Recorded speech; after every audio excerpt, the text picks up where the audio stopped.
Welcome back to Always Almost There, a Goose podcast series on Storm Sound. I'm Kev. And I'm Brian, aka Jive Goose. And I'm Neal. I'm Sweet Danny Sands Rosewoods. And I'm Ryan. The five of us are here today to talk about the TABoose leg of Goose's fall tour. Today's episode of Always Almost There is sponsored by Eversio Wellness. Eversio functional mushrooms are here to help right now, whether you are gearing up for a show, going to sleep afterwards, or recovering and restoring the day after. With a wide range of health benefits, Eversio mushrooms help you make the most out of the moment through the ancient healing properties in their highly potent fruiting vines. The organic certified therapeutic potency and their planet positive refill system are two of the many standout reasons that Eversio is my choice supplement. Be clear, chill, balanced, energized, protected, focused, and calm in the moment with Eversio mushrooms. Use code STORMSOUND15 for 15% off your order. Available to ship anywhere in the US or Canada. So, how's everyone doing? It's nice to have all five of us back for one of these episodes. I'm beyond thrilled to have all five of us here doing this after a series of live episodes and everything. To have the whole gang here recording is a wonderful thing. Yes. The gang goes Thank you TABoose. again. Thank you again so much to the fine folks at HF Pod and the Great Beyond. It was an absolute pleasure recapping live every show with them. If you have not listened, all of those episodes are available on podcast platforms wherever you're listening to this, and also on our YouTube channel. So check that out. I am overjoyed to have the five of us back together. It's been a long time. I don't have the data. I don't know what the gap is. We're all five of us here for the August episode? I missed the last one. No, that's right. Yeah. The last And one you was know, great. we've been on the collab pod. You've been doing those episodes. So that just makes it feel like it's been that much longer, I guess. So yeah, overjoyed. I feel like a lot like when Trey and Goose were playing together. Are you Trey in this situation, Neal? No, I'm Goose in this situation. My podcast skills are heightened by working with consummate professionals like the folks at Great Beyond and HF Pod. They've certainly made me rise up. So I'm excited to record today with my new skills that I've learned our study of their greatness. So that's a way of saying I'm really grateful for those folks for having us on their podcasts as a collab. That was super fun. What Neal's trying to say is he's like a sponge who's just absorbed all of this pod knowledge over the last few weeks, and he rose to the level, right? It's when you're playing up. Neal's trying to play up. Well, that was one of the big questions going into that podcast collab was, what are we going to see after the collaboration is done? What kind of changes are we going to see and improvements, might we see at the individual podcast level? So it's going to be interesting. All joking aside, I am really grateful to all of those folks. It was super fun. And I think I learned a lot doing that with those folks. And man, the collab was really special. I'm sad that it's over, but I'm also really grateful to be back with you guys doing this thing again. Since the last time, we did a recorded episode. Rick played with Phil and Friends. Goose was on Kimmel, which was crazy. And we're now on TABoose tour, where it's over. Which, sad, but I'm excited to dive into this. In this kind of more of an isolation setting. With all the lives, we have the chat component to it. And this one will be interesting, where it's just the five of us talking about some shows. So excited to dive in. Just to reiterate what Neal said, loved potting with all those folks over at part of the Osiris family, consummate professionals, great people, and I definitely learned a ton from them. Yeah, I think it was easy too. I mean, I was able to jump on for one of them, which for myself nowadays is I'm very grateful for with my schedule. But I think that it was very easy to connect on, being able to talk about this tour, this run, because of the music, and two communities in particular that maybe haven't always jived. So it was nice to see sort of some of that spirit, and I mean, I guess show our band off a little bit more. Say something. Big week and a half for Goose, and so Yeah. let's dive in. I was lucky enough to see the first 4 shows of the run. Neal was at 3, D flew out for 1, so it was Tour great. The opener, first night in Portland was amazing. D raged the show with my family and I, which was lovely. Neal was being a cool kid down on the floor, as he tends to do. He's on a different level than the rest of us when it comes to Goose. Like that's just Patently untrue, but just how he is. For what it's worth, before we move on, I would love to rage with your family, but like, I don't know, man. Like, I got to rage in like my own space, and so I had to stick down on the floor for that one. I will say but- that the Storm family is very, very welcoming and are getting down just as hard. Lisa's the one drinking her organic tequila and making it happen. So they know how to get down. They do. I do have regrets about that first show. I wish Yeah. I came up there and hung with you guys for a while, but You should have. I just wanted to stake out my spot on the floor, man. Hey, I would like to give a shout out to general admission arenas. There were a bunch of those on this tour, and I absolutely love that setup. Makes it way easier to get tickets with a bigger group and just kind of be like, all right, we're all gonna go and grab a bunch of seats here, instead of having to worry about like, we're gonna take some other people's seats and maybe they'll show up, maybe they won't. Like, so Nobody Portland likes was- that awkward exchange of, Yeah. well, can you like sit over there? Yeah, exactly. So I'm looking forward to another round of that at Goosemas. Nice GA venue. We're gonna get some big Goose Twitter area, if you will, which very looking forward to. But let's talk about this Let's show. dig in, man. Let's dig in. Portland, November 9th. TABoose. So Goose, TABoose, Portland, November 9th, Cross Insurance Arena in Portland, Maine. We have our opener, Turbulence and the Night Rays, fan favorite, followed up with Atlas Dogs, A Time to Flee, Bee's favorite, Electric Avenue, Tumble, A Western Sun. We have our debut of Trey and the collaborations that we're going to follow for the next few nights with All I Need. And they closed their part of the show up with Pancakes. Well, right off the bat, we talked about Turbulence into Atlas Dogs extensively as an opening pair for the tour. We talked about this a lot on the live episodes, and I know different people had different opinions. I still absolutely love this set as an opening. All these Fish fans, whether they're at the show, they're webcasting, this is maybe their first exposure to Goose. As we know, Goose has been a buzz in the jam band community for a few years now, and whether people are into it or not, they've probably heard some Goose. They've probably heard people talk about it, and so I feel like the Portland webcast was maybe the first instance where you have these skeptical fans being like, okay, like they're touring with Tab, I'm going to buy the webcast, I'm going to tune into this show. And so I think this is a really good intro set, just talking about before the Trey sit-in, because I have a lot to say about the Trey sit-in from this show. But great song choices. As much as we talk a lot about covers on this podcast, Electric Avenue was a great choice, very recognizable for a lot of people. The crowd was loving it in Portland, singing along, dancing, and so it was just a great opening set, and one of the very few Peter guitar jams of the tour in Tumble, which was excellent.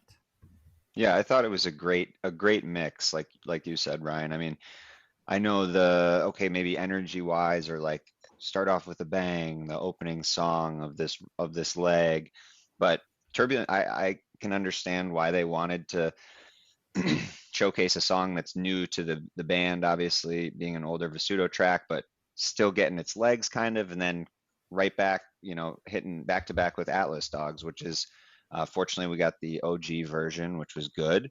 Loved that. Abrupt. Sans jam, unfortunately, but I thought it was a good 1-2, obvious. And then you go right into Time to Flee. Short but sweet. We've talked about sort of being efficient with those songs, and that was 12 minutes. And that one, in hindsight, was when I recall at the show, I was like, oh, that felt pretty solid. They kind of hit like a nice little theme in it. And then when you look back at song lengths, and you're like, that was only 12 minutes. Like, damn. So that felt good. I liked it. Good energy. And then Electric Avenue, just to let Jive know they are listening. So Yeah, we covered this on the live episodes, but I think some people were surprised by them opening up with Turbulence and then Atlas Dog shortly thereafter. There are a bunch of ways they could have gone out there and did it. Like, they could have played Hot Tea to like open up the show, and that would have been Hot Tea? amazing. Hot Tea. You're looking good today. Yeah, I mean, you are looking fantastic, D. It was surprising. I still think it hit. Brian, you were saying at the time when we were doing the live episode that this was a really good song to introduce to Fish fans that have not heard Goose, because it is kind of somewhat fishy tune, and it does come from a time that when Rick wrote it, that he was writing a lot of fishier kind of songs. I think he was listening to a lot of their music, so I think it was an appropriate fit there. It was a cool song. I think that this actually might be one of the more quintessential Goose sets of this run. Mm-hmm. Totally agree. Because of the cover choice, because of the fact that you got, some new stuff, some old stuff, some Peter stuff. You got a ballad. So Cover, yeah. And then obviously you got, a monster jam. So Big jams. So I would say that this, which is funny. I mean, coming out of the gate night one, I would say this is in some ways not to say perfect, but the more perfect set in terms of what you can expect from Goose from a newcomer's perspective. Mm-hmm. So I was really happy with all of their choices on this night, and this is one of the probably top 2 shows for me of the run. And yeah, very, very happy to experience this. And right out of the gate, just felt like this was going to go well. Mm-hmm. That's a great point you make about it's a very complete Goose set, offers a great look at what they do in a given show. There were a bunch of sets that didn't have a Peter tune or, but didn't have a Peter guitar tune as well. So you have, or did, but didn't offer, a strong showing of Peter's guitar improvisation. Yeah. And A Western Sun is obviously a phenomenal ballad to pick for this opening set. Yeah. And, by the way, which is bullshit that some of these shows didn't have any Peter songs, let me just say. And this is Jive Goose talking, by the way. just in case anyone was confused who it was. I will say, though, at the show, given that this was the first night of the run, and I could see Trey's amp out on stage, by the time they were playing A Western Sun, I think I said to you, D, I was just like, I was like antsy. I was like, just bring out Trey already. Like, ah. I think what's important to mention here when we're talking about this set too is that nobody knew what was going to happen. Yeah. Like, it very easily could have been one song in Trey's set where like he brings out Rick and Peter or something. So when they came out and they did This All I Need, it immediately destroyed expectations. Yeah. And the jam itself is so good. This jam and All I Need is my favorite of the whole entire tour. I think it had every element of what we were hoping for in these jams. It had Trey absolutely ripping it up. It had, collaborative improv that I think stretched that song to different places than it didn't normally go when Goose plays it. With the band, yeah.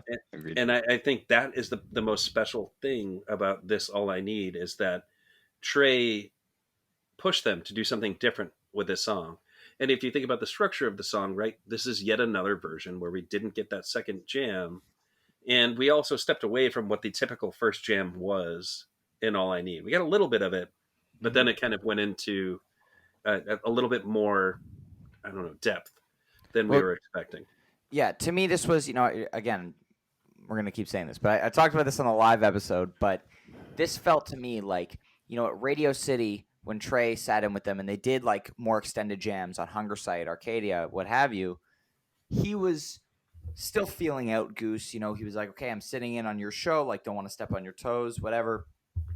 This All I Need felt to me in Portland. Like he got on stage, he was like, all right, like we're not, you know, I'm not sitting in at your show anymore. Like we're doing this tour together. Like, you know, we're jumping right in. And it seemed like he was leading this jam with the confidence as he does with Fish, even. Like it felt like, you know, very, very fluid moving between sections. You know, D was standing next to me when Trey and Peter started trading licks on clav and wah guitar, and I was losing my mind during this jam, you know, as someone who wasn't at Radio City and was like so looking forward to this concert, you know, obviously is like the massive Fish fan and nerd that I am. And so this absolutely blew me away, this jam. You know, first the Rick and Trey trading licks, you know, the beginnings of the incredible locked-in harmonization that we would see in every show going forward. And the fact that he turned around and was, you know, playing off of Peter as well, which is another thing we'll see pop up again. Just Trey absolutely loving Peter's keyboard playing. But this was an incredible jam, you know, and even the slight, you know, miscommunication on the return to the song at the end, like, can't diminish the absolute power of this improv. Yeah, I thought that I agree with all your guys' points. The and what you said, Neil, was something that really caught me as well about the unknown and what the structure was going to be. And I think like the ability to get to this show in particular for me was one that in hindsight felt very important, because that sort of just the energy in the space was unreal. And like Ryan said, yeah, once the All I Need, I mean, it was the selection to that song, to have, you know, him play, and as we saw, come out on some big songs. But that was really, really a good thing to see. And we also got some of the darkness. I mean, also some elements that in hindsight now, I wish we saw more of. Kind of, I think that it was sort of that they were still feeling each other out, and where they sort of went down the harmonization, the Allman Brothers sort of dual leads, as we saw throughout. This felt like they were still kind of exploring and letting it kind of grow and develop naturally. And we got to some of those weirder spaces that maybe we didn't see as much throughout the rest of the leg. But I thought, and I'm the same, I think it's still my favorite jam of the whole run in hindsight, but it was just top notch. Good pancakes to finish as well. Don't want to skip past the show without talking about this pancakes, which I think was also very, very good, if abbreviated, right? It's not a 20-minute version that we're used to, but it had quite a bit of heat to it. And yeah, and you know, Danny Rosewoods picked the perfect show to fly out to. This was one that you wanted to catch, and this is I think out of all the shows on this tour, this is gonna be the one that I go back to the most and listen. And then as part of Tab's set, they brought Rick and Peter up for Wolfman's, and then everybody in for Llama except for Trevor. And then Trevor came up for the first tube. So kind of incrementally adding people for the sit-ins here. And this was also, you know, as we mentioned, we had no idea how these sit-ins were going to go. So seeing, you know, Rick and Peter out there for Wolfman's was great. Nice jam. Again, more of that kind of preliminary interplay from Trey and Rick. Still feeling each other out, but solid. Llama was a great surprise here. You know, obviously, Trey throwing in the TABoose lyric at the end was fun. You know, Desron being the star of this one with that envelope filter bass intro. And then first tube, you know, with two basses, you know, Rick and Trey playing off each other again, but just really, really great sit-in. Very enjoyable. Yeah, a couple cool things about this sit-in. Llama had never been played by Tab ever. Yep. And Wolfman's had never been played by full Tab with horns. So Yeah, right out they've the been played gate, at the Beacon Jams, right? yeah, right out the gate, we're seeing things that like are atypical, right? So they're bringing some game to the table too to make this different and special. So I thought that was really cool and exciting. And then one thing that I noticed when I was at the show, which I don't think came through on the stream, and I don't think people talked about it enough, but when they started first tube and Trevor was out there, they put a spotlight on Trevor. The whole stage was dark, and there was just a spotlight on Trevor as he was doing the first tube bass line. And oh man, that was so exciting. It was so much fun. And I hope there's a picture out there of that, because it'll be fantastic to see. Yeah, I think it was for me also just the tab part. It was cool to see them come out onto fish songs. You know, I wasn't sure how they were going to approach it. Slow Llama was great. Yeah, and seeing Trevor up there especially. So I remember looking around and we're like, nope, nope, still no Trevor. You know, he's not. He's just gonna be backstage the whole time. So that was good to see. And that sort of set a trend for how the sit-ins were going to go with Goose and Tab, right? Rick would come out on guitar, and then Peter would come out on keys, and then as the show would go on, the rest of the band would fill in until, what do we max out at? 14? Until there was 14 people on stage? 13. Max TABoose. Oh no, we did have 14 at one show. This is true. Yeah. One interesting thing about night one's sit-ins on the top set was that Trevor was not on stage for Slow Llama when Ben and Jeff had come out, and that's the only time that happened. Every other night of the tour, if Ben and Jeff were on stage with Tab, then Trevor was as well, either on percussion, yeah, or with his bass. So yeah, that, for some reason that was the only time that happened. But yeah. Also, like you guys already have said, I mean, yeah, really nice to see some stuff that maybe is a little bit unique for Tab to play, and just to see for the first time, the members of Goose up there jamming with that band was very, very cool. So shall we move on to night two? It's a Friday night show, November 11th in lovely Lowell, Massachusetts. And this one started off with a really nice drive out of the gate. They flowed very cool segue into Echo after a nice 16-minute drive. Short Echo, no big jam, and then we got the Rockdale, which was very cool. This set list was shaping up real nice, and we got the Same Old Shenanigans next, followed by Silver Rising, and then Trey entered the stage for a take on Wisteria, which was a huge crowd pleaser when the opening chords started there, and then closing the set with Arcadia. And I mean, like I said, the drive is, in terms of pre-Trey part of the set, the drive was the clear highlight, and maybe one of the highlight jams of the 8 shows. Really, really good, interesting stuff in the drive. Still keeping it, fairly reined in, and then really, really nice, flow into Echo. Really dug, how they kind of brought the drive jam down, settled nicely into Echo. And then I think we probably expected there not to be a huge Echo jam after that big drive, but great 1-2 punch to get this thing started.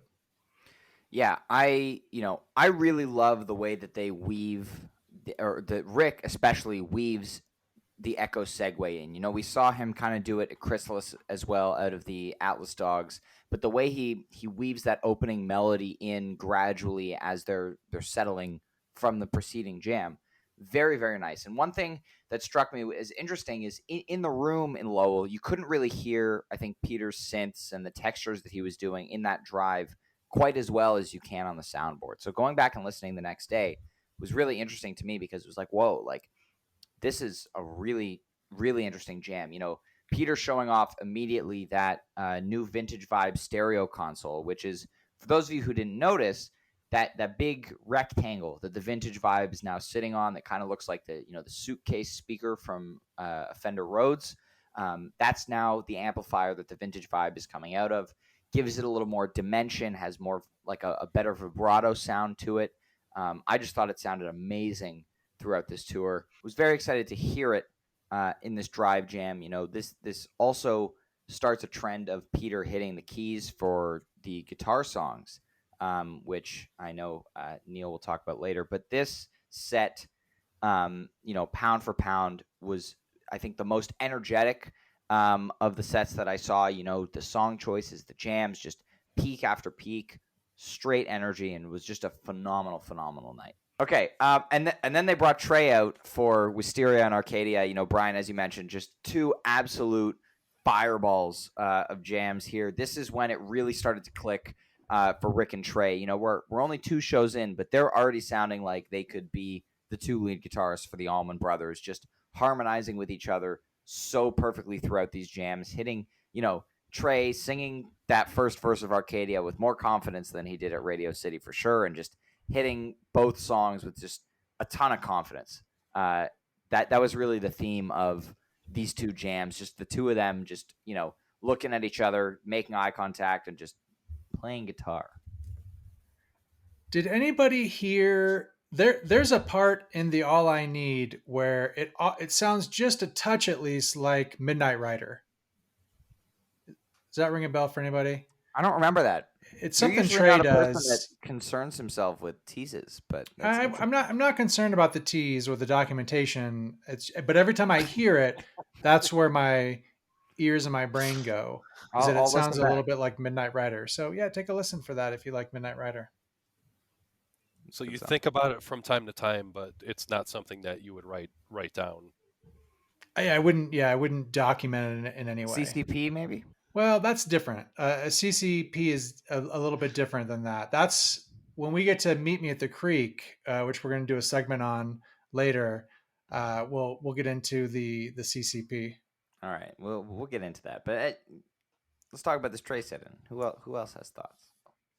Yeah, so Wisteria is definitely one of the tracks that I probably was looking most forward to Trey sitting in. And I think once we saw the All I Need and the Pancakes, then we realized, okay, everything is on the table. So basically all bangers are on the table for Trey. And sure enough, as soon as he comes out the next night, Wisteria. So I was super happy. It's a really good jam. I think Wisteria and Arcadia are both really awesome versions with Trey.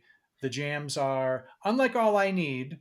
They don't quite go, so far from kind of the center lane, but both of them are very, very good jams. And so together make this probably one of the stronger sit-ins of the tour for me. And so then after a tab set, or late in the tab set, I should say, Rick and Peter come out again for a take on Back on the Train, Steam, which was maybe one of the more surprising sit-ins for Rick and Peter. And then for the encore, Trey was doing some acoustic stuff. Trey and Rick did an acoustic version of Strange Design that was very beautiful. And then they closed the night with Blaze On, where all of Goose were out on stage. Rick and Peter on their instruments, and then Trevor, Ben, and Jeff all on percussion. So really, really good, really cool to see something like Steam. Yeah, I probably would not have expected that coming into this tour. So very cool to see something like that pop up.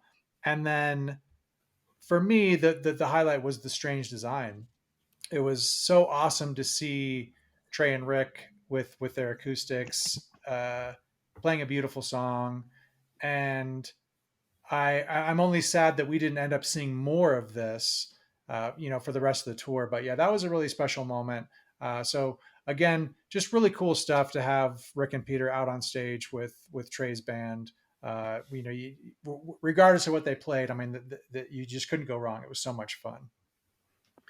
Yeah, I mean the Strange Design.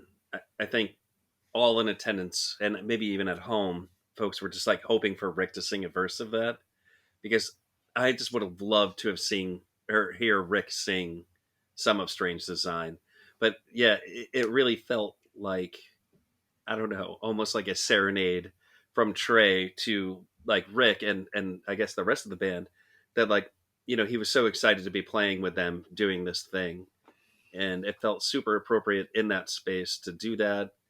And yeah, I mean, it was just so cool and so exciting. I was like nearly in tears when I was there, like just kind of like leaning over the rail where I was, that I finally found like a good spot to stand at that show, that I wasn't getting like completely pushed from either direction. And also to me, that was the highlight of this show. It was really cool. A lot of joy, a lot of appreciation in that song. I mean, you could feel it. I was at home, as Neal just alluded to. If you were in attendance, you definitely felt it. Out watching through my TV, I felt it, man. I mean, just emotion and just joy and just Trey being thankful for being in the moment, and being allowed to continue to do what he does, and to watch him do it with Goose and with Rick. I mean, just beautiful. Yeah, I agree. That was really, really amazing. I'm sad this was the only Rick and Trey acoustic duo performance of the tour. Would have loved to see more of that. Maybe tackling a Goose tune like "Arise" would have been really cool with the two of them. Something like that. We may not have gotten a Trey below, but seeing the two of them get on stage again would have been very, very nice. And then the Blaze On encore was fun with the first drum parade off stage of the tour, which obviously everybody was clearly having such a good time, and it was amazing. Well, you mentioned Otrebolo because we have to figure out new names for everything that they did together. It's something Correct. that Twitter has demanded.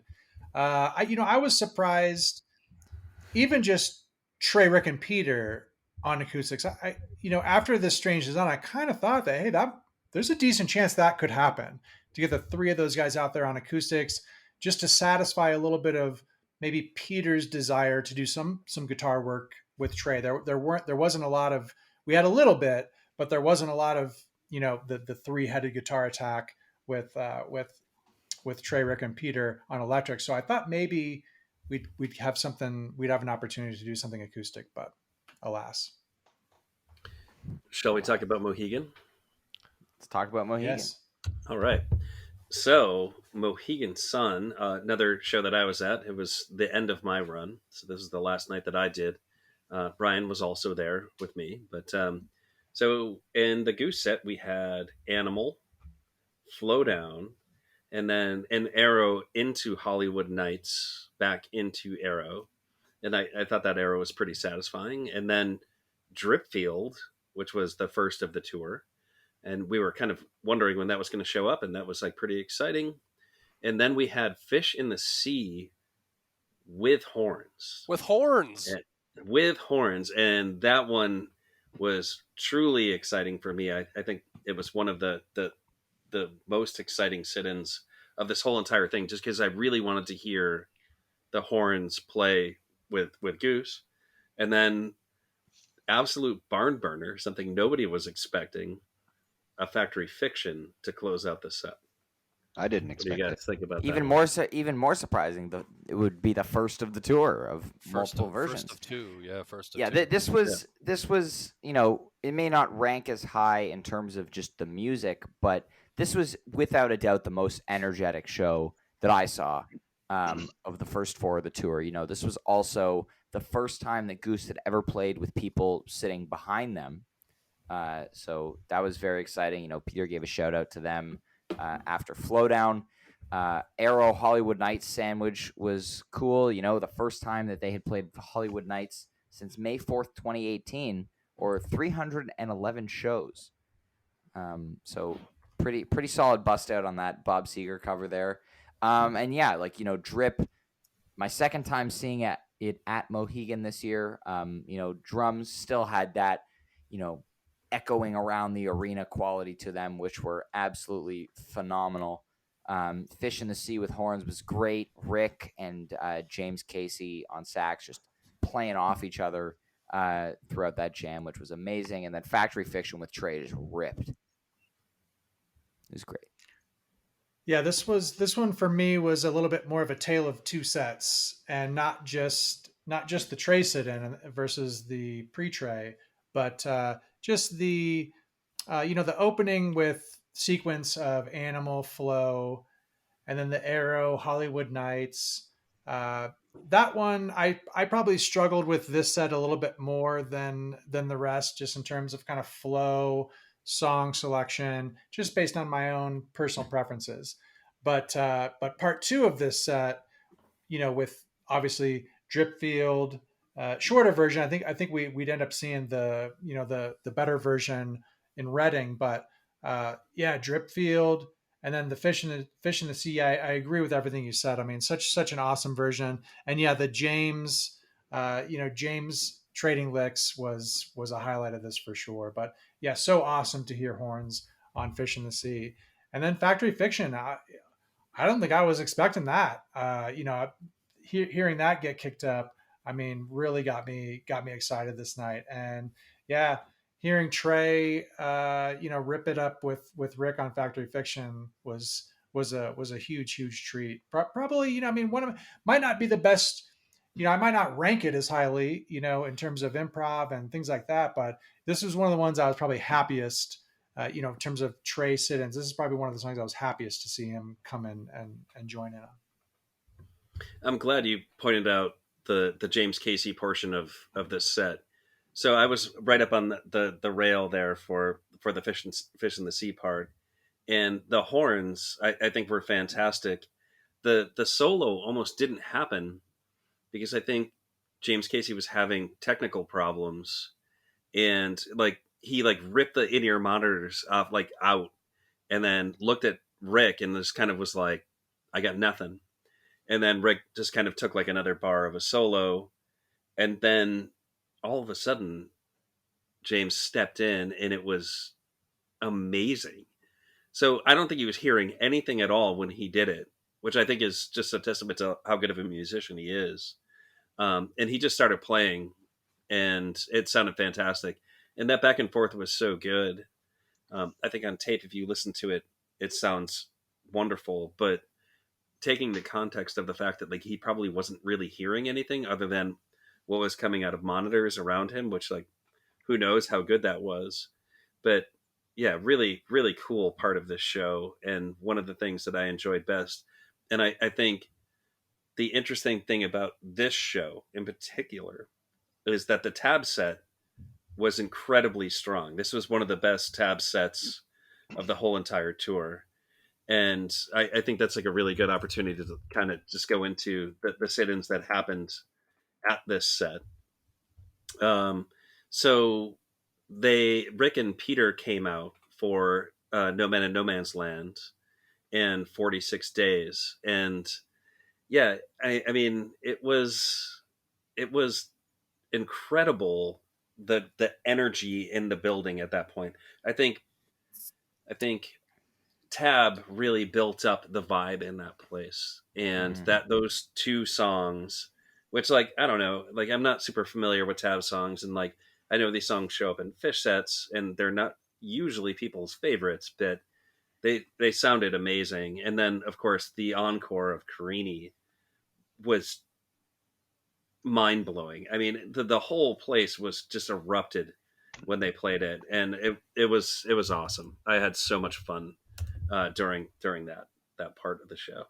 Shout out to Trey's soloing and tone on the About to Run. I know it's not a Goose related or adjacent song there, but man, did that hit perfectly. Crowd was going wild, and he just ripped that up. But then, yeah, sit-in was great. Sometimes you just need two basses. Yeah, Ryan. As long as you mentioned it, the About to Run was really good. One of my favorites. About to Run and Darken Down, I think, are two of my favorite tab songs when it comes to Ghost of the Forest. When it comes to just raw energy from Trey, raw emotion and energy.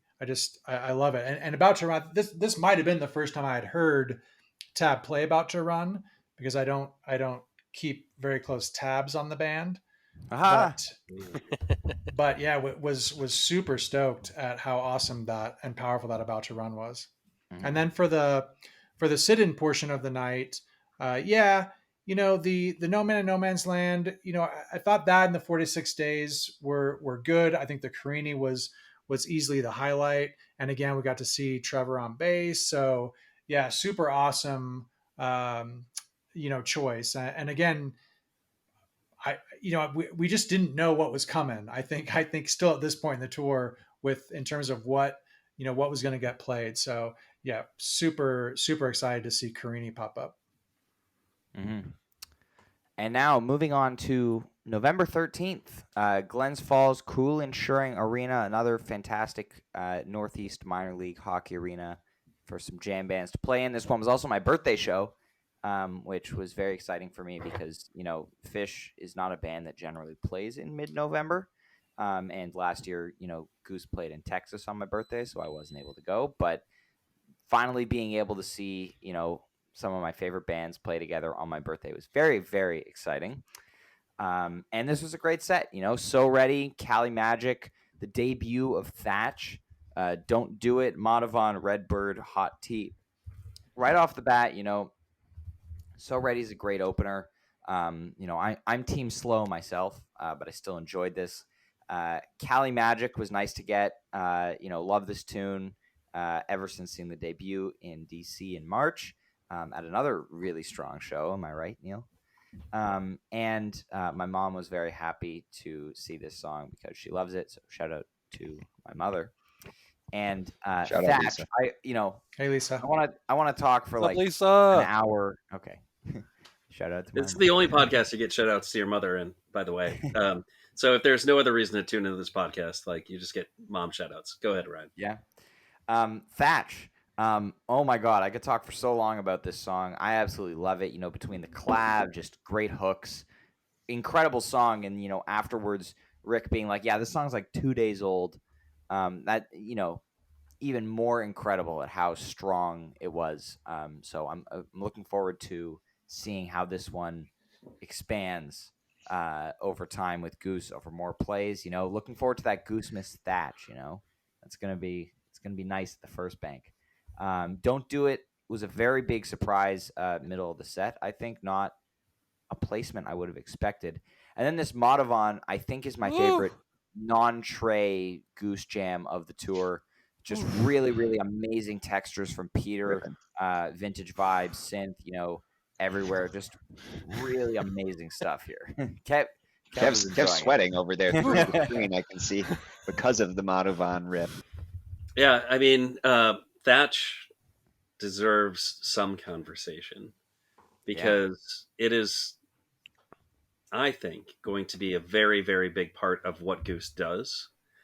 We're going to see it more and more, and I hope it's something like Pancakes that was introduced and then immediately catches on as a jam vehicle, because I think it has the capacity to do that. I agree with you that it has the hooks there. I think there are times where it sounds a lot like Hot Tea. It has like a very Hot Tea chord progression in it, which I'm not going to hum for you here, but go back and listen. But like, it's definitely there. So that part was really awesome in terms of just the Goose part of the set. Neal's consistent in his opinions there, because I was actually just going to ask him if he still thinks that it sounds like Hot Tea, because he said so in the group chat at one point. It does, and there's a little bit of similarity there, and I'm actually interested. It just just in sort of the way that it sounds. It's an interesting observation.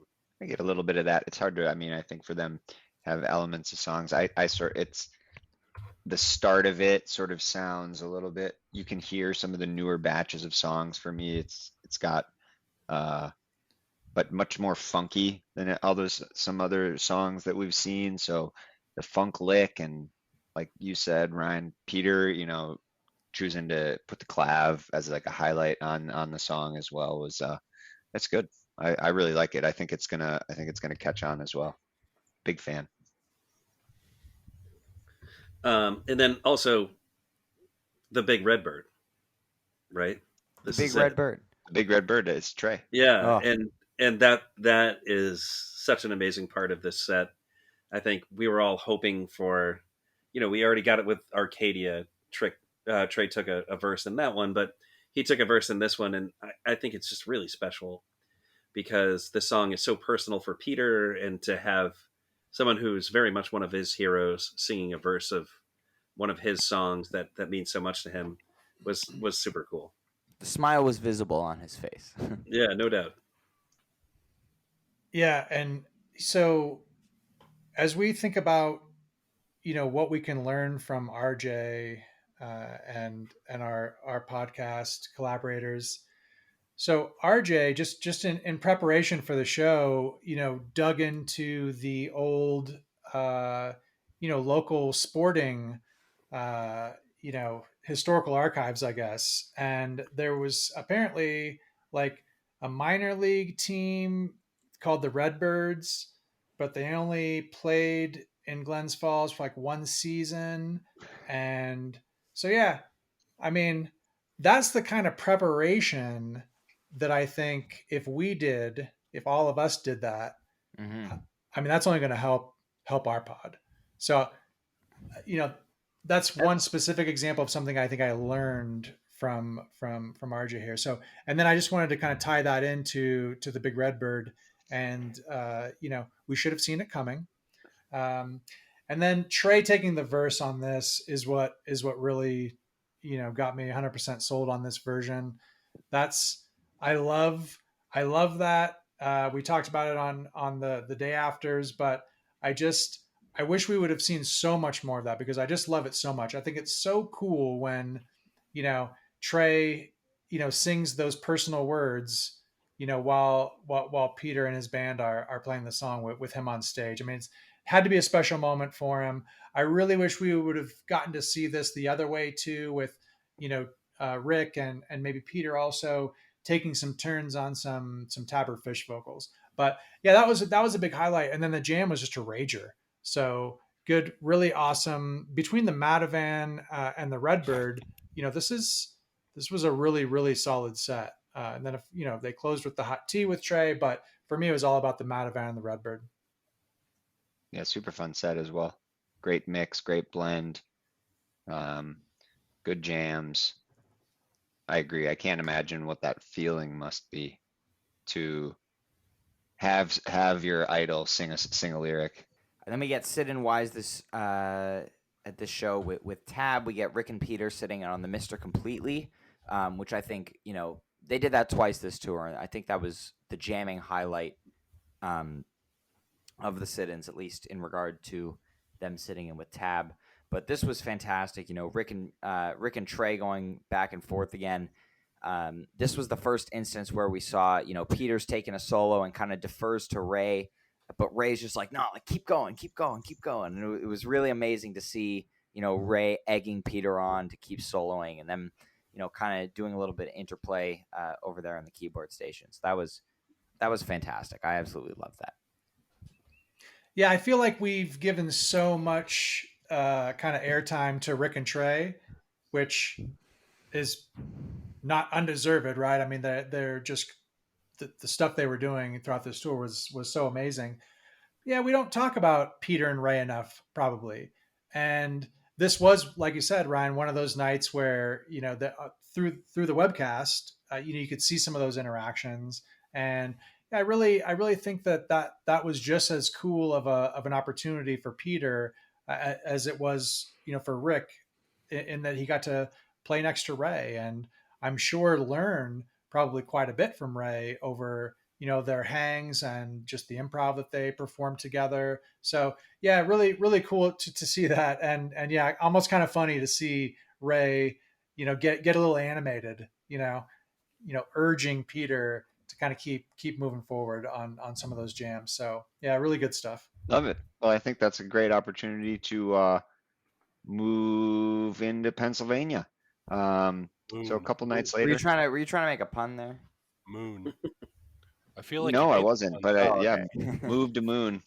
Yeah. So 2 nights later on November 15th, Moon, Pennsylvania. I'm unaware of where Moon is, or it's closer to right outside Pittsburgh. Pittsburgh, closer to Pittsburgh is what I thought. Yeah. At the UPMC Events Center. So starting off, have everyone's favorite butter rum, followed by a nice Creatures into Moby. Wonderful little combination there. Great segue. Then a short, sweet All I Need, followed by Yeti into Get the Funk Out of My Face from the Brothers Johnson. Really cool. I think people with like the lyrics in there, it's, you don't like my music, you don't have to use it. So I think there was some good good messaging from the band. Go And fuck then yourself. exactly Symbolism. a little bit of it, a little bit. Get the funk out of my face, you know. So Be get ripping the exactly. Band-Aid off the symbolism. Hey, he said it. And then to close the set with, yeah, we had Trey come out for a beautiful This Old Sea, as well as Empress. Yeah, just This Old Sea for RJ. So I think I really liked this set. The Creatures into Moby was a great combination. You know, sort of settled in well as Moby just is a song now that I think is everybody's kind of chasing. Ryan, of course, they threw that one out for him. I don't want to talk about it. I don't want to talk about it. So they just had to let him know, you know, that they still think about him even when he's not on tour. They were showing him that he was here. Yeah, fun set. I think it's all obviously the highlights here though were the sea is really what the standout moment. To have Trey come out for that. Another song we sort of had seen write a lot of high energy songs, big jam vehicles, songs that, you know, kind of would allow that dual lead guitar attack, you know, and maybe kind of highlight Trey's playing. But to have This Old Sea, which is one of the best ballads in the band's catalog, you know, and I think a rare song that they chose to bring Trey out for. And then you just have this one of the highlights of the tour, I think. Yeah, it was phenomenal to hear. A song I'll be going back to. I think another one that's sort of it's 16 minutes in hindsight. You're like, wow, they accomplished so much, go so many different spaces in the midst of that. Great interchange from Trey and Rick, and yeah, so I loved it. I have a lot to say about this set. It really is maybe is my favorite set of the whole entire tour. Yeah, it's mine. But it's one of the standout sets for sure. The Creatures was really good, and the segue into Moby was also really good. I think what happens right before they go into Moby, there was a really cool space that they got into that was pretty atypical there, and I enjoyed the hell out of that. And then, of course, Get the Funk Out of My Face. You already hit on kind of the symbolism there. I think there was quite a bit of internet hate going on that particular day. And I know for sure at least Jeff saw it because he was responding to some of it on Twitter. But also, So, if you can believe Jeff on Twitter, and I mean, from what I've seen, is true. He doesn't have input onto the set list, so maybe. yeah, but I mean, at least the conversation is generated, right?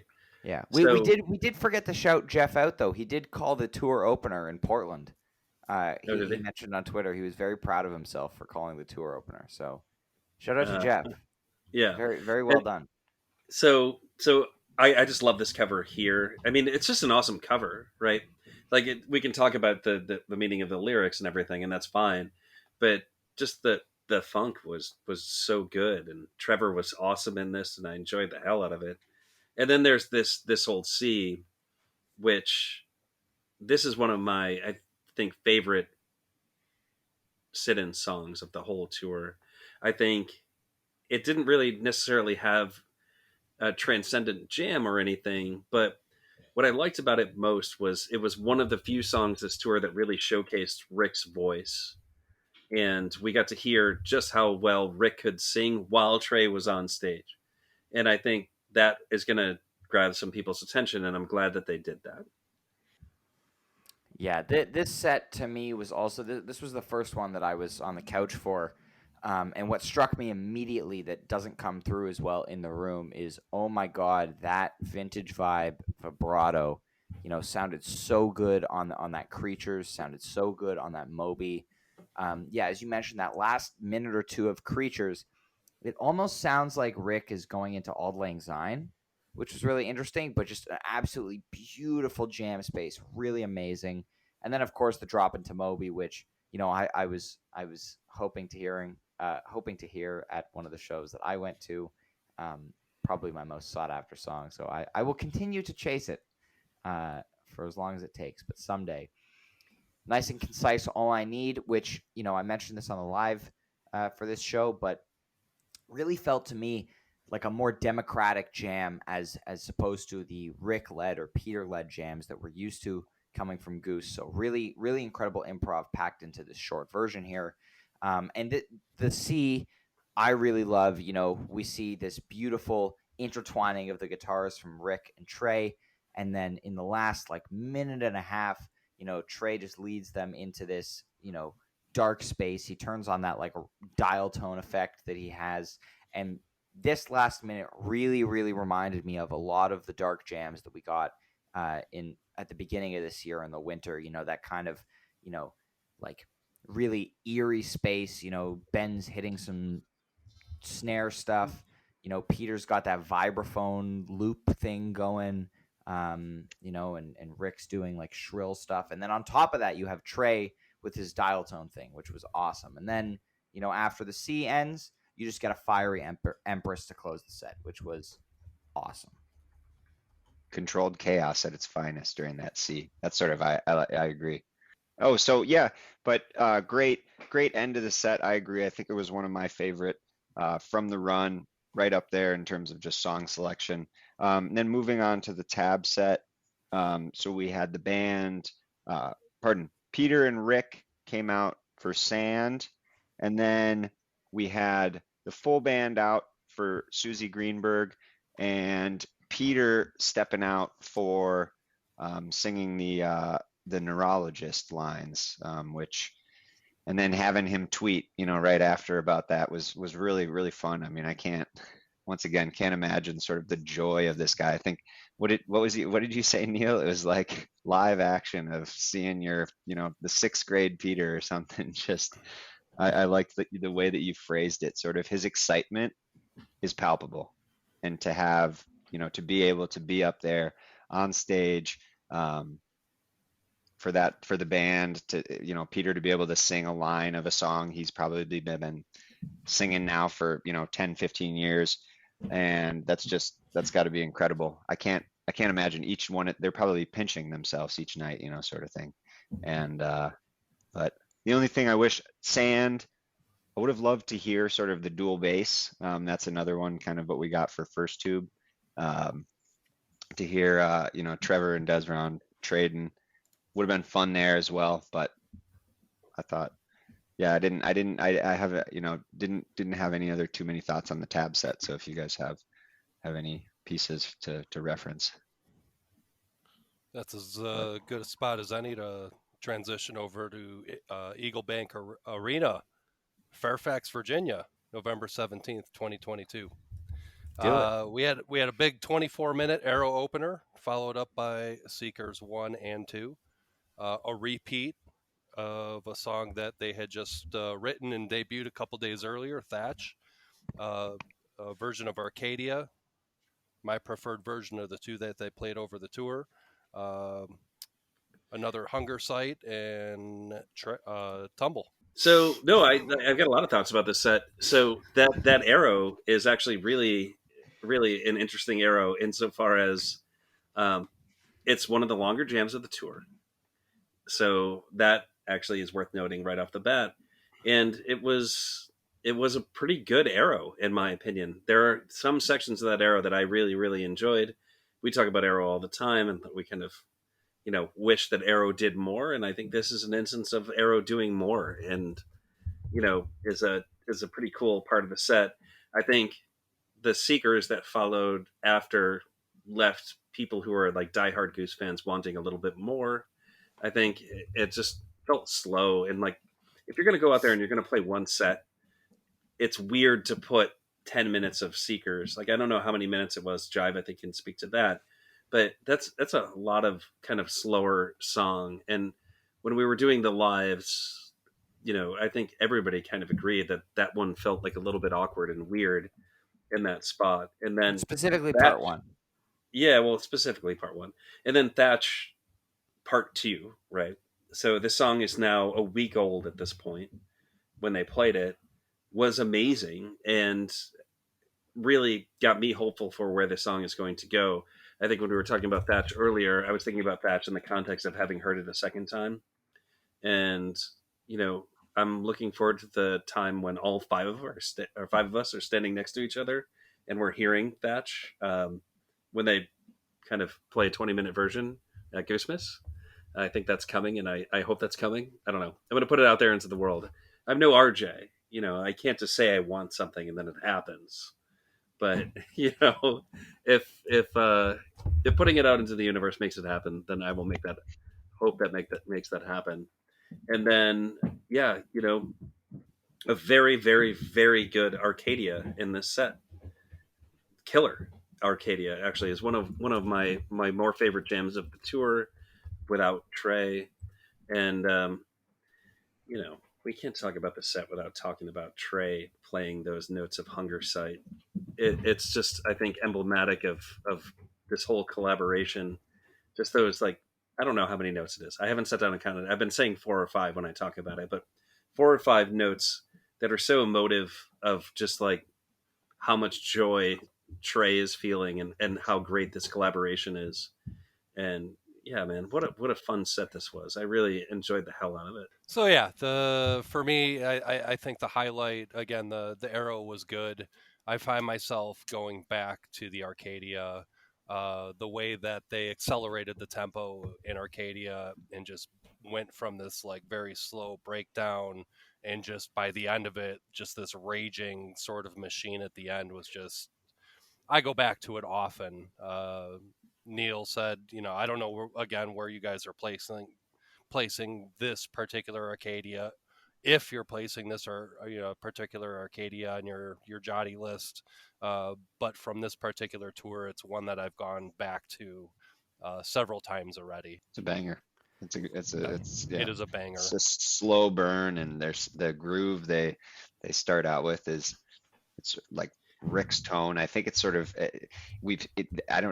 you would be able to speak more to the musical sort of, I guess, tonality of it, Ryan, or whatever his amp. But I think this year in particular, sort of Rick's sound has gotten bigger. I know with playing with Trey, we sort of touched on it throughout the lives. Just obviously seeing Trey firsthand in June probably influenced them even more, and then just trying to develop this sound and develop his sound in particular for an arena. The Arcadia, and it just encapsulates it. There is something about Hunger Sight, though. You're right, Neal. It's sort of, for it to be the first song that they played together on as well, and I think this was the first time that it showed up this tour. We were all sort of waiting on it, kept getting, expecting Hunger Sight's going to come out, and eventually it's like, all right, there it is, So it was, and all the while we're kind of waiting on edge. This was a big night, and for other reasons. Ryan's going to transition us there to the Big Billy Strings. I wasn't talking about that first. I first wanted to give a shout out to Coach and Bonnie, who have newborn Bodie Lombardi, who was born before the show. Peter gave a shout out after Arrow for Coach, who was missing a Goose show for the first time in a very long time. Due to that, I know in the middle of the night as they were driving from Moon to Fairfax, they had to divert so Coach could get a flight or rental car home. And so congratulations to Coach and Bonnie, the Lombardi family. We are very excited for Bodie to experience his first Goose show, whenever that may be. But yes, congratulations to them. Congratulations. Yes, really great set in Fairfax here.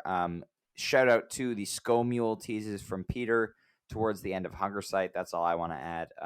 Very excited. Anytime there's a tease for me to note, as you guys know, I take this very seriously, and Brian likes to scoff at me for taking it very seriously because he's not a person that pays much attention to things like that. But I was excited to hear it. I was also more excited to hear that when I went back and listened to it the next day, I was still hearing the teases, because sometimes I'll hear one while listening live, and then I'll go back the next day and be like, oh no, that, CCP a little bit.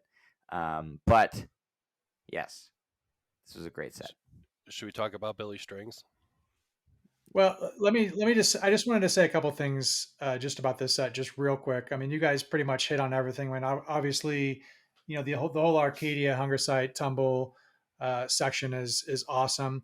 I just wanted to say, in fairness to Seekers, it's their one song that has a lyrical tribute to Colorado, and so you know, I think that it's All right, they buddy. want to call it they want to they want to speak that out into the world, and they want us all to For those know. of you who don't know, Jive Goose is a resident of the state of Colorado, and he doesn't really talk about it very much. Just like he Doesn't doesn't talk like his about state. pickleball or anything like that. Okay, but let's talk about the Billy Strings, Kev. I love Billy Strings. I know that's why I'm deferring to you on this one. Well, it does come standard. You get a Billy Strings MP3 that comes with the Subaru Outback, especially like if you live in the state of Colorado. Like the second you put the key in the ignition, it immediately just launches into like love and regret. Meet me at the creek. Yeah. It's like the U2 iPod thing. The Subaru Outback. Subaru just comes with- loaded with Billy Strings catalog. I didn't ask Why for this. can't I delete this thing? Yeah. Why can't I? So you guys are incredibly negative. I love Billy Strings. William Strings is fantastic. If you will. Yeah, if you will. Meet Me at the Creek and Possum both guested Billy Strings. And of course, he got to play an acoustic version of one of his tunes, Love and Regret, with him and Trey. So, yeah. So, sorry, you're not even going to talk about him playing with the members of Goose either. You're here to talk about Well, yeah, I mean, you guys have a lot of positive things to say about that, so I don't want to cut any of you short there. I mean, I do have a lot of positive things to say about it. I mean, I think the Billy Sidden was great. I mean, Billy Strings is special. It's fucking talented, man. And not my cup of tea necessarily, but we've talked about this a bunch. I think on the pod. I think I talked about it earlier today when we were doing the live. He is somewhat larger than life, and when he plays, it is captivating. And I think it was really awesome in this sit-in here. And one of the things that I will say about this set that is interesting is that this is like like Trey sets. They didn't do any Goose songs in the Trey sets, but they did do Billy String songs in the Trey set, two of them. And I thought that was pretty interesting. And I think that shows Trey's respect for Billy as a musician, and also probably like not having like a good fit of like songs for them to like kind of play with Billy. So they were just like, let's just do some Billy songs and do this. And I think it was like pretty satisfying. I enjoyed it. Like I said, like I'm not a big Billy Strings guy. I do enjoy it when I hear it, but I'm not also listening to Billy Strings jams closely like I listen to Goose. So I mean I can't speak to Billy Strings by and large, but like I thought it was great. I want to speak to a misconception there because, and I'm being incredibly serious here, because I've seen it a couple times being stated of Billy Strings like equating to like Jamgrass and these like endless 20-minute like looping jams that become synonymous with this idea of what Jamgrass is. And just out of curiosity, I started going back on Nugs and just looking at some of Billy's shows. And the 20-minute song is like a rarity. Like you'll see a 20-minute jam once every 4 or 5 shows. Most of his songs, like he plays songs, most of his songs are 3-4 minutes. You'll see a 10 or a 11 or a 12-minute jam sprinkled into set 1 and set 2, but there's not a lot of those monotonous. And again, I'm not like trying to. I'm just trying to dispel some myths here. Like the idea that he only plays those 20-minute meandering sort of bluegrass jams and loops, I think is sort of a misconception. He's a songwriter and he's a player. He's a player of instruments. This podcast is now sponsored by Billy Strings. Yeah, I mean, look, not to belabor this whole thing, but this just comes down to what is the definition of jamgrass. And for a lot of people, to be fair, that just means that it's a bluegrass band that has crossover appeal into the jam band community, and there's a number of these bands going way back to Yonder and before. So I don't know that it's so much about is it the 20-minute jam or not, but it's just, there is crossover, and so I don't have a big I don't care too much either way, but I think a lot of people do consider Billy Strings Jamgrass. Don't fuck Yeah. up our sponsorship, B. Yeah, again, Billy also not my cup of tea, but I really enjoyed this. The addition of drums and some electric instruments definitely helps with the appeal to someone like me. For sure, I liked Meet Me at the Creek. I liked, Billy's Twee Prize teas in there, which I know Brian wanted to talk about the CCP a little bit. But this was an actual Tweezer Reprise tease from Billy in there.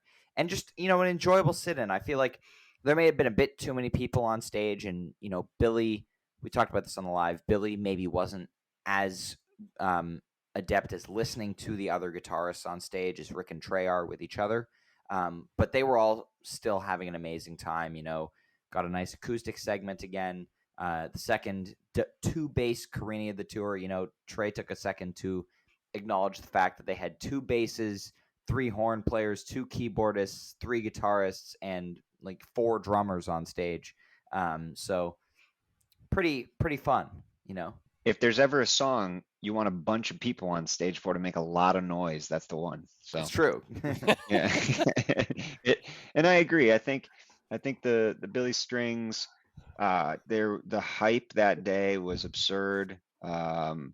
Another moment, of course, for sort of social media to drive, yeah, for social media to drive interest and really this whole torch that everybody's alluded to and whoever you support in terms of the next band you like. I mean, I think it was great. Once again, this was while we got to see two communities come together throughout this whole run, Billy Strings bringing that fan base in, having him come on stage with Trey, and seeing them share the stage with Rick too. And I think Rick did a really good job that night of actually allowing Billy to shine. Everyone sort of was like, whoa,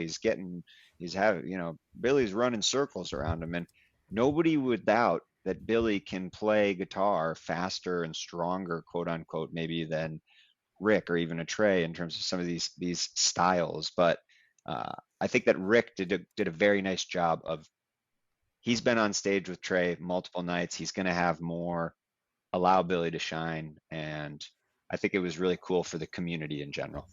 Some people want to see drama no matter what, man. Yeah, I mean, this wasn't it wasn't a battle. It wasn't like a guitar battle. Let's face off.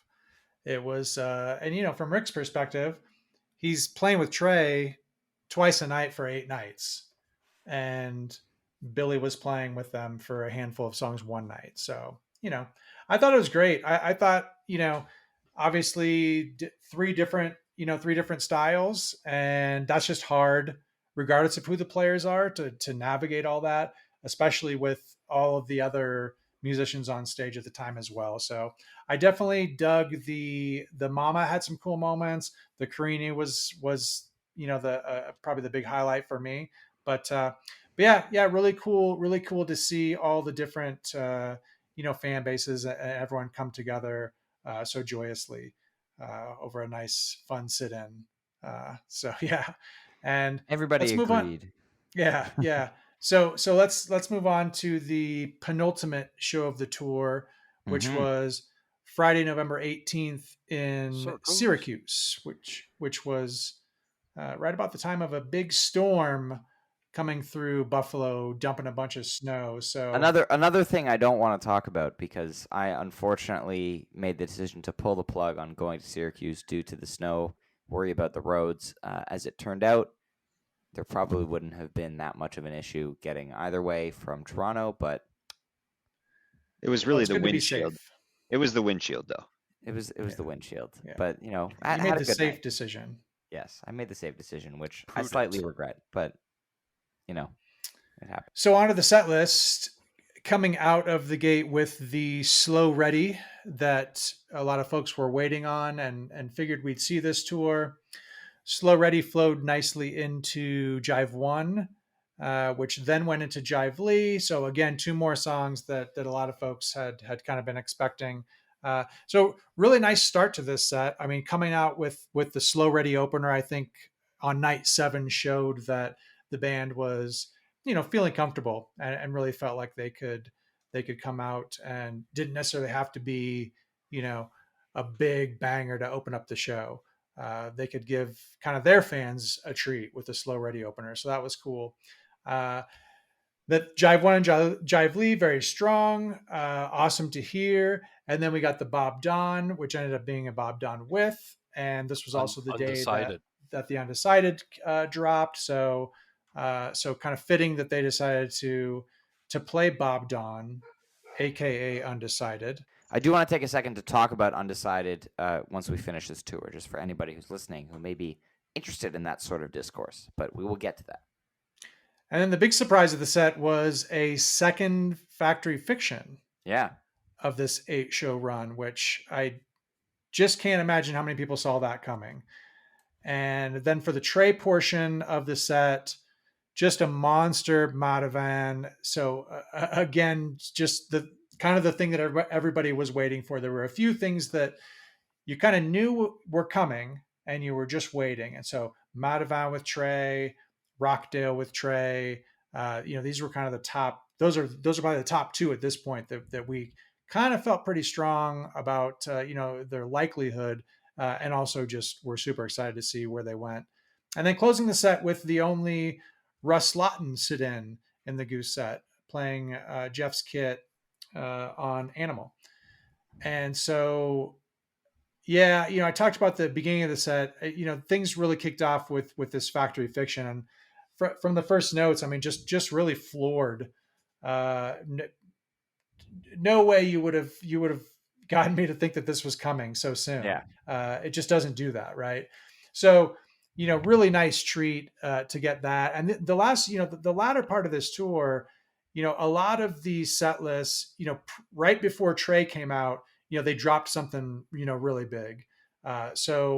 Again here, just the surprising and really awesome, by the way, Factory Fiction has a really nice jam. Trey comes out and the Matavan is just out of this world. I mean, it probably exceeded expectations. If I would have thought, what is it going to sound like with Trey playing on something like Matavan? After six nights of kind of hearing Trey and Rick play together and Trey and Goose play together, I felt like this Matavan kind of took things places where they hadn't quite gone yet. And this is an incredible version. I probably maybe still prefer the All I Need, but this is right up there as close to an equal as you could probably get in terms of the jams of this tour. Not a ton to say about the Animal, but this show for me, this set for me was really all about the Fiction and the Matavan. Yeah. Honestly, this was a really, really strong set. Really happy to see Bob Don with again. Only one version without, in between 2 versions of with. So excited to see maybe some increased frequency on the withs here. As we all know, that's a pod favorite right there, Bob Don with. Breaking the jive drought, I don't know if any of us have the spreadsheet capability to to look at a stat like that, but how long the band has gone without playing any one of the 3 jive songs, because this is a very long gap on that. Like many shows, Jive Lee was on like a 15 show gap on its own, and none of the 3 songs had been played since the Dripfield Fall Tour back in October. So yes. So I did look into this a little bit, and just if you're looking at just kind of regular 2-set shows, in 2022, there was never more than a 3-show gap without any jive, right? So there were some, Jive 2 had its gap, but during that Jive time, 1 and Lee were still being played. So when you get into the single set shows and the festival sets, it's treated so much differently that it's kind of unfair. It's kind of apples and oranges, really, right? Right. But yeah, that said, I mean, I think I think we would have expected jives earlier in this run, and we finally got them. We finally got him. Yeah. And then, as you mentioned, surprise Factory Fiction. Great dissonant jam in this one as well. Like, as far as Factory Fiction goes, definitely in the upper echelon improvisationally. Especially in the last couple of years, we've had more versions of this played. And then the Mod of Anastasio, thank you to Noah Ray for coining that before the tour. Really strong showing here. I love the way that Trey locked in with the band on those, like, those, as we've come to expect from them, those typical, like, all right, we're going to kind of deconstruct the jam and come around for a huge build before the final peak. Trey really caught on and followed along with that ending there, but just really phenomenal jam. And then, yeah, getting Russ out there for Animal was very fun. It's just a great set in Syracuse. Another great set, front to back. Yeah. I'll use this as my opportunity to talk about Slow Ready, which is a song that I love. I'm like very distinctly a team Slow Ready guy, but I want to use this as an opportunity to shout out the Goose Times, who did a collab issue with Surrender to the Flow on this tour. And they gave me an opportunity, which I was surprised by, to write an article for it. And I wrote about Slow Ready because I think it is a really special tune in the Goose catalog. And it was the song that really got me excited about the band. When I saw them, 11/7/2020 in at South Farms, which was only a few miles from like where I grew up. I played youth soccer literally like around the corner from where like this show was, which is just such a weird thing because like there's nothing out there. It's all farms. It's all farms and farmhouses. And they played Slow Ready at that show, and the light show and the performance were so good collectively. There was like Andrew Getty doing like fucking lasers, dude. Like, I mean, there's no other way to describe it. It was just Friggin' lasers. it was lasers, the laser Slow Ready. And I turned to my brother. It was like a pod show. Oh, But it you was turned to your brother, did you? I did because he was there with me. You turn to him And for a lot of things. yeah, I do. So Asterisks. this was a unique pod show insofar as you were two people in a pod. It wasn't like a drive-in show. It was like a standing pod show. And so there was the two of us, and there was like probably 20 feet in either direction before like the next group of people. So like There in was terms of nobody vibe there. at the particular show, like there's no way to like vibe off of other people because you're just not close to anybody, right? And when they played Slow Ready, somehow it just kind of collectively brought everybody together. There was an audience vibe at that particular show, and the peak in the song is just it's so fucking good, and I'm so glad that they played it um, on this tour because I think it's a song that deserves to be played. I think it is a great song in their catalog, and yeah, that was one of my favorite parts of this set, other than the absolutely blazing Madavon that I'm gonna like go back and listen to like a million times. But I just wanted to point that out. I thought it was like a cool opportunity to shout out John Caruso and the El Goose Times because I think the work that they do is really awesome. I know Ryan, you've written for them extensively, so has Brian, and they're doing great work, and folks should seek them out because they're awesome people, and they also just had a baby. They The did. Carusos, and Shout like, out to Sadie. yeah, and good for them. I did recently, just before we recorded this, I did receive in the El Goose Times chat a picture of Sadie with a fake mustache on. Very cute. But shout out to Sadie Caruso and everybody working on the El Goose Times, John, Paige, everybody else, for all of their hard work.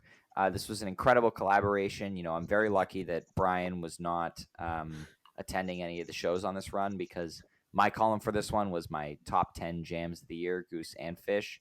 And so he didn't have the opportunity to give me hate on those. So, I mean, there's still time in this podcast. Kevin, what do you got? So just to kind of segue all this together, what you guys are talking about, the El Goose Times, Neal, Brian, and Ryan, you guys writing, what I'm reading from the El Goose Times and Surrender to the Flow just posted on social media that they have raised almost $1,500, so $1,500.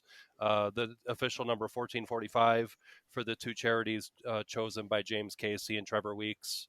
The Colorectal Cancer Alliance for James Casey and Divided Sky Foundation for Trevor. So yes, you guys are doing awesome work. El Goose Times, John, you guys that write. Yeah, totally agree, Kev. I was really happy to be part of another El Goose time. So always a privilege. John, like you said, is doing great work.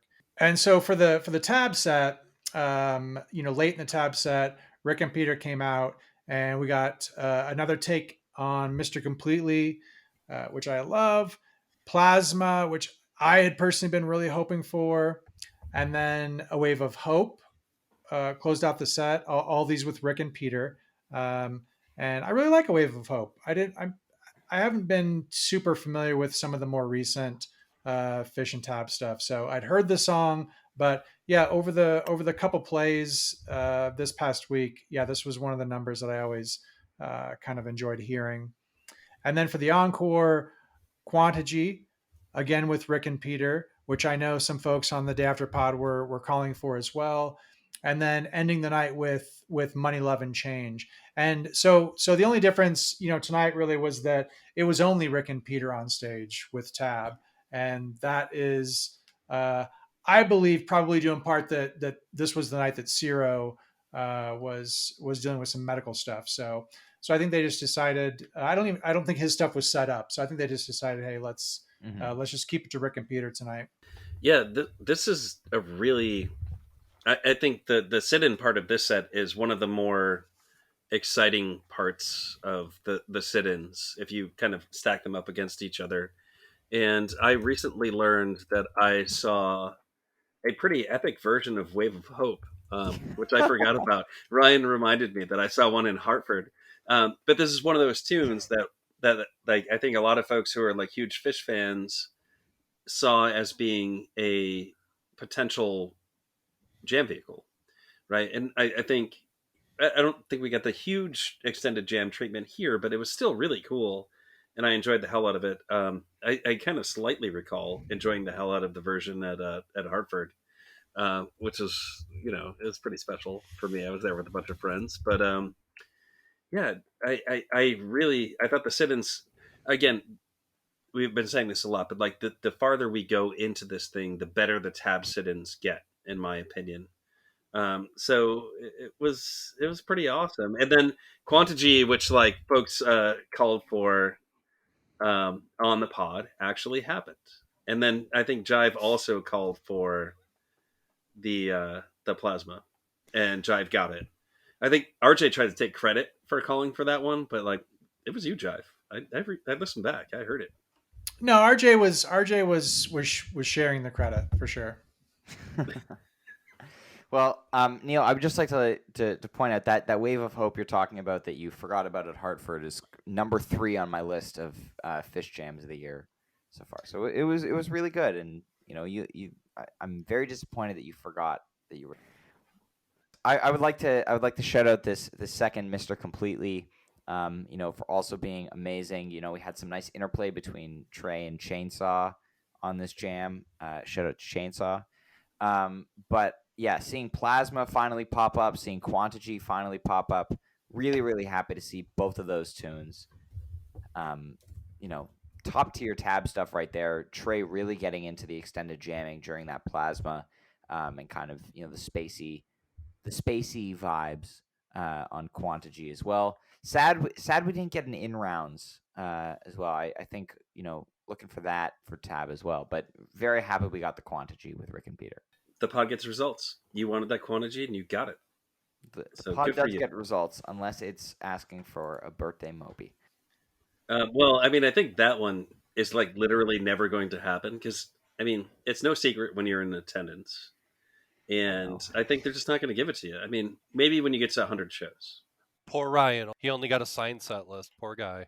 Yeah, I mean, really, you did lose out big on this one. I'm glad Kev brought that up because, like, man, what a bummer of a show that was that you only got a signed set list. For the record, I did not say that, and I'm incredibly grateful to the band who signed a set list for me on my birthday. I have it framed here in my office next to me. Dude, we chipped in and got you a fucking mushroom cake.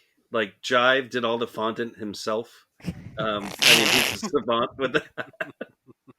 Yeah, I mean, man, your gratitude. I don't know, man. Oh boy! All right. Well, shall we talk about the last show? I mean, we should talk about the last show because I think it's worth talking about. And we still have to reach into the sack. Well, let's talk about the last show first. We got some more stuff to get through before we get to the sack. Man, we just talked about this show, so it's like weird to talk about it right now. But we got another. That's a totally different universe than what we're doing right now, Neal. You can't. Yeah, man. Nobody knows that. Here. Yeah. Sure. Yeah. Fine. So I will read the set list then. We got a Flowdown opener. Some people call it a flopener. A flopener. Some people get really pissed off when people say it's a flopener. I'm going to call it a Flowdown opener. I'm team no one cares. And then we got Pancakes, Turn Clouds, Dripfield, which I think we all saw coming except for Ryan. Yep. Rockdale with Trey, which is absolute fucking banger of a song. And then Elmeg with Trey, which nobody saw coming. I think if you want to say like you never saw the second Factory Fiction coming, like I think this Elmeg also nobody saw coming. Because when you think about set list or sit-in songs, like this one was not one that I was expecting. And then Hot Tea with Trey and horns, which I think that one we were expecting and we were all excited for. Yeah, I would just like to note that we're getting to the point in the pod where Neal knows that we're getting to the Fantasy Goose segment soon, so he's growing in confidence. And I think we've reached the 2-hour mark about 11 minutes early on this one. Yeah. We're getting to that point in the content. Just for all those listeners keeping track, I know we gave that as kind of a benchmark, but Neal's getting there. Can we talk about the set? Because this is a good set. Solid jams. Dripfield, we get one of the few Peter guitar pieces of improv briefly, and then he switches to piano. But a great Dripfield here. I really, really loved this Rockdale with Trey. I know we were all very much looking forward to that, as you mentioned. Trey harmonizing on the Rockdale riff was just very awesome. It made me very happy. Shout out to RJ, who I know really, really wanted this Rockdale with Trey, and so obviously got this Rockdale with Trey. As we mentioned, RJ gets results. He doesn't get what he wants ever at a Goose show, right? RJ gets results. So, we love RJ. With a capital R. Yes. Results, not RJ and results both with capital R's. Yes. Thank you for specifying. And then Elmeg was a great treat to get with Trey, rip that up. More of a succinct version than I think we've gotten the last few times they've played Elmeg. And then T was fun. Great to hear the horns, all three of them just ripping it up. Great solos. You can tell all three of them were having a great time on stage. Yeah, the Pancakes and the Dripfield, like you said, I mean, both had really, really good jams. And then Trey coming out a song earlier than he had in the first 7 nights. So I think we knew we were in for some kind of bonus material last night, which we got in the form of a third song. But not only a third song, we got bonus material with Tab horns being on stage for the Hot Tea, and then we had bonus material maybe just in the extra fire that came with that Rockdale. I mean, it just just flames, straight flames. And we talked a little bit before too, just about it's only 12 minutes long. It's just by it'll be interesting to listen back, like I said before, to all of the Trey and Rick jams kind of from night 1 through, and maybe there's a change, maybe there isn't, but it felt like as things progressed, they were just locking in more quickly and more easily with each other. And so while you might look at the minutes of some of these songs, the quality of the jams, the efficiency of these jams was I think off the charts. Where the fuck is Rosewood Heart? Yeah. Well, I was Kev's waiting got for you to say opinions. that. Yeah. But before we get to what we hope they'd play, let's touch on this sit-in in the tab set to end off the tour. We get Ghost, Hey Stranger, Everything's Right, First Tube, Llama, Show of Life, Party Time. Specifically, Hey Stranger, I've been enjoying this song, this tour. You know, it got a whole bunch of plays, I think 3 or 4. But I really enjoyed this song. Everything's Right, Rick and Peter really added to that one. You know, we got another dual bass action on First Tube. Llama was great again, as it was in Portland. And then, you know, Show of Life, Party Time, very enjoyable. I think it was just, you know, they were so clearly by this point, they were just having so much fun on stage, and they were just playing music. You know, they were just having a great time. Yeah. I mean, I think we haven't really talked about this that much on this one because we've talked about it a lot, like on lives, but like the joy on stage made this music Palpable.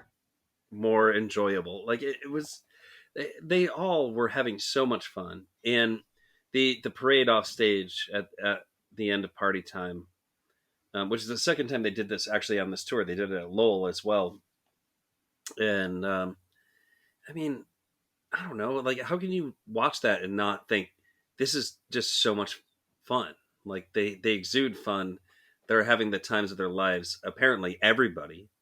Like nobody looked like kind of like bummed about it or like they weren't into it. But yeah, I mean, it's emblematic of this whole entire tour, which I think everybody was really enjoying being with each other. I think folks were excited to be in these venues. I think they weren't like going to be able to do these venues individually. And I think that's worth noting, right? I think Trey's not doing these venues alone, and I think Goose is not doing these venues alone, but they were all Yeah. doing them together. And, you know, Ryan and I, we ran into some members of the Goose crew and we talked about like their thing. And like we talked about this before on the lives, but like they were excited, like they were enjoying the hell out of it. And I think everything about this was a massive learning experience. And when you think about how Goose has done this over time, they did the learning experience by opening up for Pigeons for a bit, and then they did it again with Trey, and they're just kind of leveling up and learning how to be like a better band of like getting larger, I guess. But I think we do have to talk about just how much fun they were having while they were doing it. I mean, this could have been a chore. This could have sucked, right? Like Trey could have Yeah. been distant, or like Goose could have been like not connected. But like this whole thing at the end of all of this was a giant success for everyone involved, fans and the people in the crew and the band. Like, I And mean, shout out to Noah Ray for throwing a torch on stage. well, I mean, I was going to get to that in a minute, sorry. but like, Neal, the telltale sign of what you're saying is everybody right now is like on the edge of their seat, like asking themselves, "What's next?" and like you do have to wonder what's next, like coming out of all of this stuff. And like I hope there's continued collaboration. I love Trey. I've been seeing Fish for a very, very, very long time, and I often look forward to the things that he puts out into the universe. And I love Goose, and Goose is now kind of my new, more favorite thing, obviously, because I'm here on this podcast with you guys. But like, um, the two of them together, I mean, it's funny in a way. I've been waiting for this my whole life, and I never knew that I was waiting for this my whole life. These two bands invigorate me so much. Trey is a musician. Tab, actually, I think I learned to absolutely love over this tour. I never saw Tab and I never sought out Tab's music, but over this tour, I've learned to love them, and like I will go back and see them as much as I can. And then, you know, just Goose themselves doing something different and stepping out, like it was awesome. And I think that all gets encompassed in the joy that everybody was having as they were walking off the stage from Party Time. I mean, I don't have much to say about Show of Life. Like, we talked about it a little bit earlier, but like, I don't know, Party Time was cool and like just really like nicely representative of just everybody being excited that they had done this thing together. Yeah, it was a sense of accomplishment. You know, it was like wow, we've done this. And also, as Trey said, as they started up party time, like, you know, we don't want the fucking party to end. Like, you know, they wanted to keep playing music together. They were having so much fun. Like, smiles on every single person on stage, you know, regardless of whether they normally show emotion or not. You know, you could tell like the joy in all of them as they were doing that the drum parade off stage, led by Ciro, who also, you know, we forgot to mention Jive MD, if you will, or Jive Med, correctly or maybe correctly had a very solid bit of speculation on the live episode, talking about Reading, where maybe due to Ciro's references to falling in love with a rock yesterday and morphine, may have had a kidney stone issue that prevented him from being at Syracuse. But I'll let Brian talk about the, you know, kind of the background and the rationale behind his speculation there. But yes, this encore was just fun. You know, great for them to end on party time. They were all having a good time. You know, just made me very happy, as you said, Neal, as a longtime Fish fan, and as someone who, you know, I'm very looking forward to my December where I get to see both Goose and Fish for multiple nights in a row. You know, these two worlds colliding for these 8 shows, and just it was an absolute gift to see all 13 members of both bands just having an absolute joy. Like, they were having the best time on stage every single night for the entire duration of the performance. So look, as far as that goes with Ciro, maybe it was a kidney stone, maybe it wasn't. I think the most important thing for everyone to remember is that I'm not a doctor. So keep in mind. Yeah. Well, don't send me, you know, requests Pictures for sure. for diagnosis. Pictures for sure. And Never things send like that. pictures. Yeah. We did mention the next mail sack segment will be open to medical queries for Jive MD. Yeah. I just DM only. maybe I sound like a doctor sometimes. So why? Because of how professional you are? To be mistaken. So, gynecologist. Hey, look, I mean, you guys kind of summed everything up. I mean, yeah, it was a huge party, a huge success, a joyous occasion, and you know, I'll be shocked if we don't see, you know, Trey and Goose, or some members of Goose at least, on stage together again before too long. So let's just hope it's sooner rather than later. Hell yeah, and that's the tour. Pretty crazy that you know, 8 shows went by so quickly, and that's it on TABoose for now. But obviously, the moment that Neal has been waiting for. You know, let's talk a little bit about the Fantasy Goose terrain. Give him his tour. 40 seconds of glory. I was gonna say I'm just gonna put Neal on mute for the duration of this, and you know, we can all talk about this. I have no desire. Yeah, exactly. Exactly. So, you know, Neal did okay. But, you know, let's give a shout out to the rest of the top 5 here, which unfortunately none of the other Always Almost There crew made it into. Uncle Fred's Jive coming in second, who we've known in the Fantasy Goose playing field for a little while. He has shown himself a very worthy competitor. Yeah, shout out. Mad Gooseman, who I think is a relative newcomer, just clicking on their profile shows that they were not playing the game before 2022. I don't remember seeing their name super high up on the list before this tour. So props to Mad Gooseman. Well, and look, are you going to do 5? I think you should do the top 10, or at least Top the top 10? 8. Okay, Yeah. okay. You know what? We can do the top 10. That way we both get included. Jive just Alex, got cropped Hawk in Nation real Radio. time. Yeah, Alex, Hawk Nation Radio coming in at the 4 spot. Shout out to Alex. Very well done. I know he was very proud of it. Lead the Way 726, number 5. Chris Newcomb, number 6. Myself at number 7, coming in 1 point ahead of Brian there in the 8 spot there. Our good friend, I assume it's our good friend Garrett.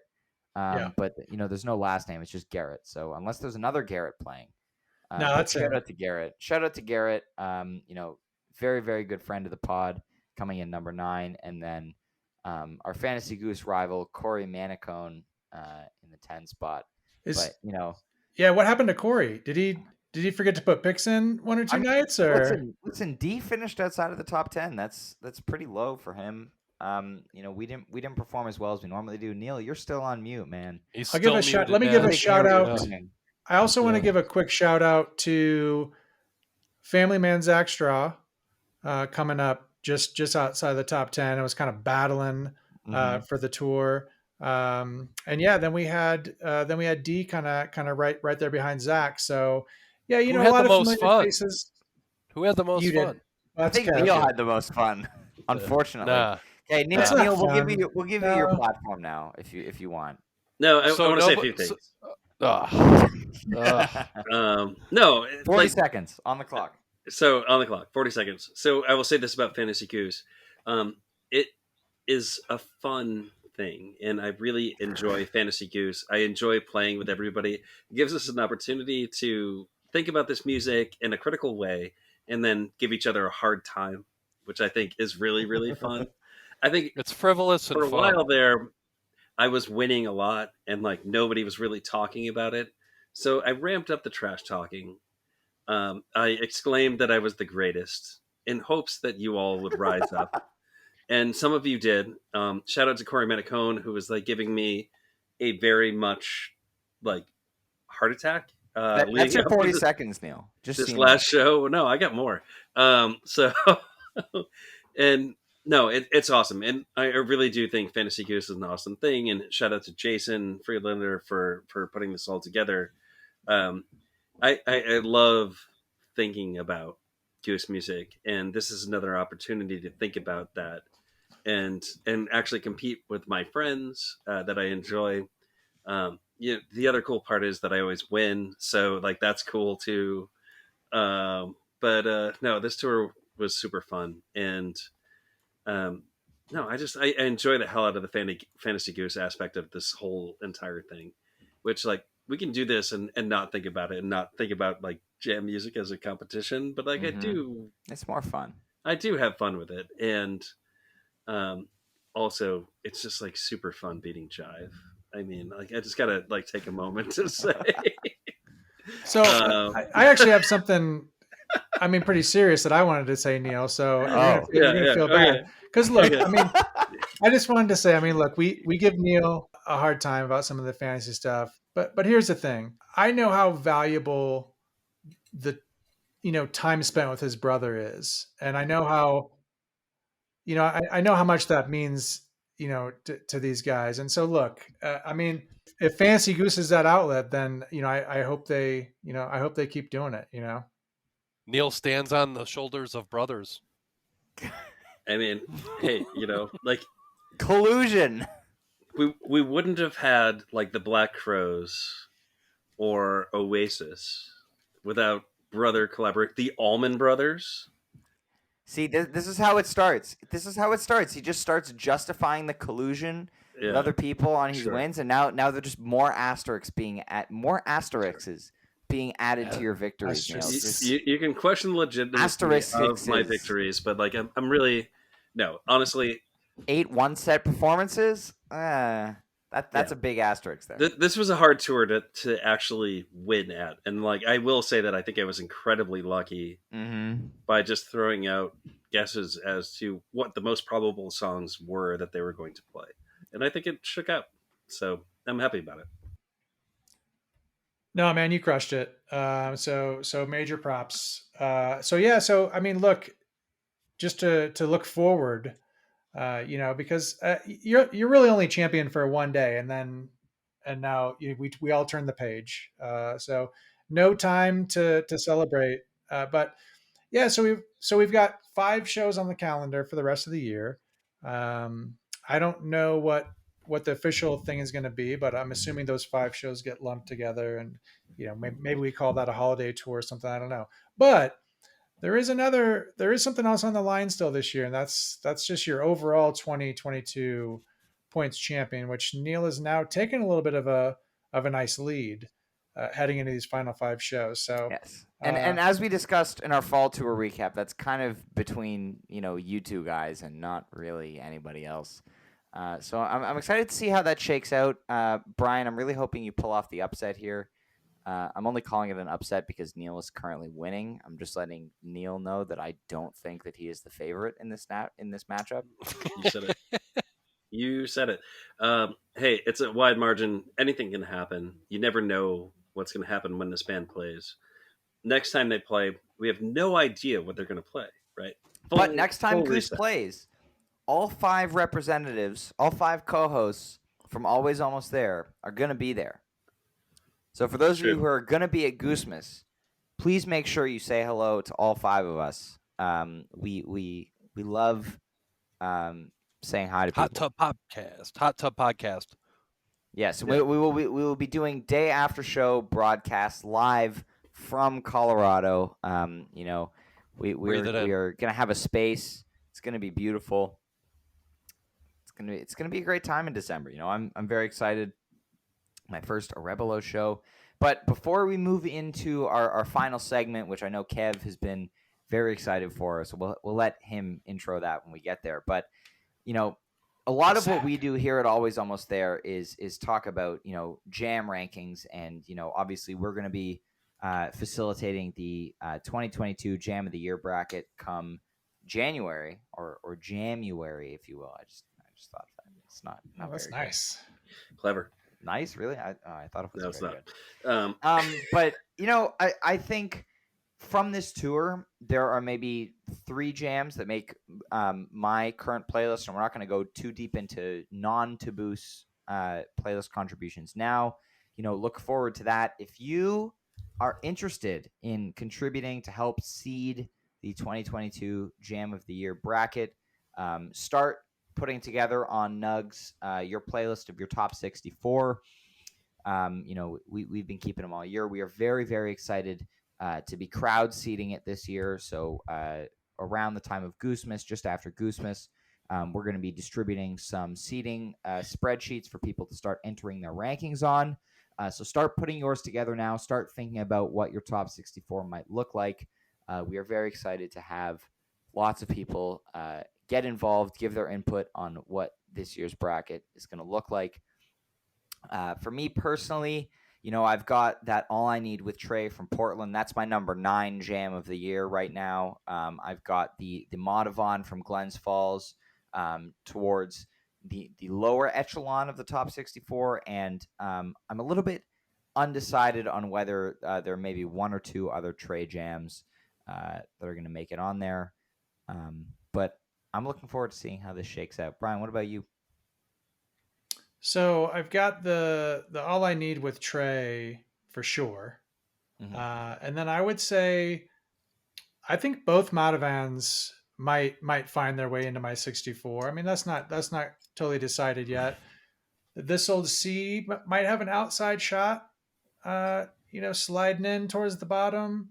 Even the Arcadia, not the Arcadia with one. Trey, but the Arcadia from Fairfax, I would say has an outside chance. We're just going to have to. There's so many good jams this year. I think one place I might go with my list is, especially as we get down towards the bottom, maybe I want to kind of spread representation out a little bit, just like I do with my listening.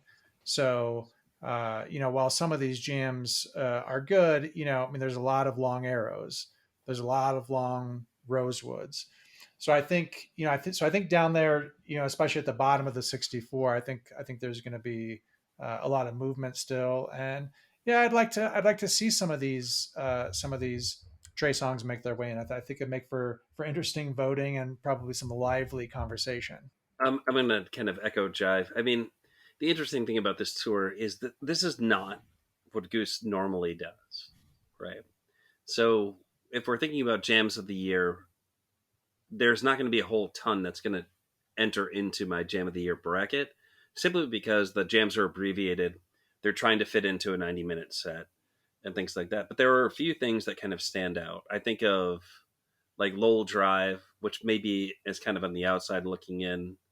I think of Portland All I Need, which actually gets very high in my bracket, right? Like I think that one's up there for one of the best jams of the year. if you think about like the first like top 15 jams of the year in that category. So that's like, if we're talking about the bracket, like that's in the like the 4 seed area. I think about the Arcadia from Fairfax, which is killer. It might find its way into my bracket, and those are the ones that I'm thinking about most. And then also Madavon from shoot, escaping for a minute. Can you remind me? The Syracuse. Yes, the Syracuse Madavon. So yeah, that one as well. That's the one we were waiting for. Like Trey doing Madavon, like spectacular, right? And both Madavons actually, like Jive said, I have to agree with Jive. I think both Madavons that they did on this particular tour were great. So we'll see how it all shakes out. I think they're, you know, by this point we've played. I think it's 77 shows.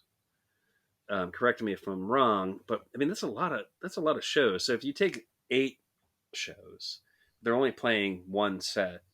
It's really hard to find jams from those shows and slide them in with the rest of the stuff that they've done. So yeah, I'm interested to see how it all shakes out. I have a lot of re-listening to do. I haven't really re-listened to last night, the tour closer rather. Um, you know, irrespective of time. Fourth wall break. Jeez. Yeah, so I'm excited to listen to that again and really figure out where all this stuff stands. I mean, it's hard work making a bracket. I think we don't talk about that enough, but like, holy shit, man! Like the amount of work that goes into like getting your top 64 is an ongoing process, and I'm glad that I've done it all year long. And yeah, man, we're just gonna have to see where it all lands. Talking about highlights from the run itself, songs that Goose played, just Goose by themselves. It's that second Arcadia, Fairfax Arcadia is the one that I go back to often. Highlights the Trey Rockdale, the Trey Madavon. Like those are all ones that are going to stand out and stand apart from other things that happened on this run. I'll represent the shit your pants crowd right now in terms of bracket. You better start looking at that stuff now, y'all. Kev likes to do it under pressure. I too like to live dangerously. Yes. Yes. Yes. Well, Kev, you've been waiting for this moment. Why don't you intro us into our final segment, which we apologize to anybody who noticed we did omit it from our previous Dripfield Fall Tour episode. But Kev, take it away. I'm back to announce the sack, right? So last episode they neglected to bring the fan voice into the show, but we're back to talk about the mail sack and the questions that y'all have for us, things that you want to learn about. Mm-hmm. Does somebody have something loaded, ready to go? Yeah, Brian. Yeah, B-Town, yeah. hit it. So our good, really good friend of the pod, and I mean, Goose Twitter celebrity, Madison Van, Yes. says, just because we were just kind of coming off the fantasy talk, I feel like this is a relevant question. He says, is there going to be a committee to investigate whether Hosewood Goose cheated in fantasy use? So let me just give a little background on this. So the margin of victory ended up being, just beyond the threshold for an auto kind of investigation. And so, we were on the fence. We could have voted on it, but we decided that at this time, storm sound funds would make more sense spent, and it'd be less divisive if we spent those storm sound funds on Jam of the Year bracket prizes versus an investigation that likely would not have brought us to a different outcome. So, but good looking out, Madison Van, because it is suspicious. I agree. Mm-hmm. Yeah, I think so too. Many people are saying this. Many people are saying this. I've got a contribution from Fingergun Pew Pew. I almost don't even care what they played. The joy they showed in playing together and sharing their music with all of us warmed my heart. Sappy but true. Correct. I'm going to go ahead and agree totally with that. They could have gone out and played the songs that we wanted to hear the least every single show. But yes, the joy that they were so obviously sharing on stage throughout this TABoose tour was very, very special. And I look forward to seeing that happen again sometime. I have one here from Peter Heller. He says, thoughts on the trimmed down rotation of tunes. Why do you think they chose to do it that way? So in terms of like repeats, in terms of, why would they why would they choose to do that to Rosewood Heart is essentially how I'm interpreting that question. And I don't know why they would do that to Rosewood Heart. They should have probably played it. But what do you guys think in terms of like speculation, the choices they made in terms of the song selections? What do you guys think? I mean, I think they were playing the hits, man. The And hits except Rosewood. Yeah, I mean, they left some on the table. I think they only had a 4. certain amount of time to do some things. I think if you look at what they play over the course of the year, it's very clear what their favorite songs are to play, and what aren't. I mean, there's a whole bunch of songs from the range of like 15 to 20 plays, right? So, like, you knew you were going to get 2 hot teas on this one. Hot tea is their most played song this year. I think that's at 21, maybe now. It's either 20 or 21. So you knew that was coming. I think Pancakes is up there also. So they're going to play a bunch of that. So, I mean, it seems to me that it makes sense what they did. And they left some things on the table, and I think that's fine. I think they brought some things off the table too that like we weren't expecting. For example, Turn Clouds or Seekers. Or 2 Thatches. And 2 Thatches. Well, I mean, it's clear they love Thatch. It's clear they love Animal, which is but very new. Huge fans of Hunger Site. No, but if you had asked before the tour, if you had told me whether I expected a brand new song to be played twice or Born to be played once, which one was more likely, I probably would have said it's more likely that they're going to play Born. But it's really cool that they went out there and they played Thatch twice on this tour. It's an incredible song, but they're still putting themselves out there a lot, debuting a brand new song in front of this crowd. Yeah, it's courageous. I mean, they're confident in their material, and they're excited about the new material that they're coming up with.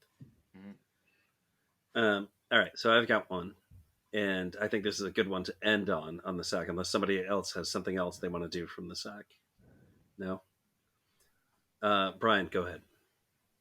Yeah, I had one more from another friend of the pod, Grom7.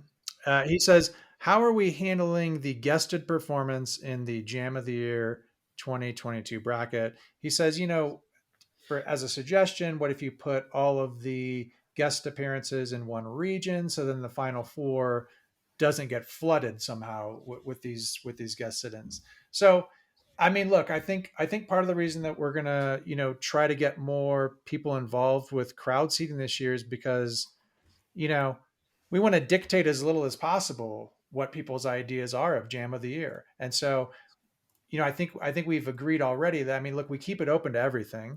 Obviously single song, not 2 song segments and things like that, but no rules about what this could be, right? If enough people say, a particular honeybee should be in there, well, I don't know, maybe that one's different. But the point is, we're gonna crowd seed, and then we're gonna run our 64 seeds, region them out in order. But then what we will do, we normally do try to avoid things like, we don't want the same song matching up against itself in round 1. We might try to avoid songs from the same show matching up too early. So we will kind of strategically, move things around a little bit. And maybe we do that with some of the sit-in stuff, but that would probably be more to avoid, a Trey sit-in going against a Trey sit-in, or too early. So 2 so songs if anything, from the same show. yeah. So if anything, they'll probably song. actually be more spread out that way. So it's all going to look like every year, it's just all going to come down to the votes, and there's people that vote for different reasons, and but that's the beauty of it. That's the beauty of the democracy that we have. Well said. I agree. Yeah. All right. Shall I do mine to kind of close us out here? Do it. All right. So this one is from Ryan Legvold, which I hope I'm pronouncing his name correctly. Dynasty Legs. Friend of the He pod. says, do you think this will happen again? I feel like everyone's expectations were exceeded. So maybe, and to that I say yes. I think everything we've heard to this point points to this happening again, and like I think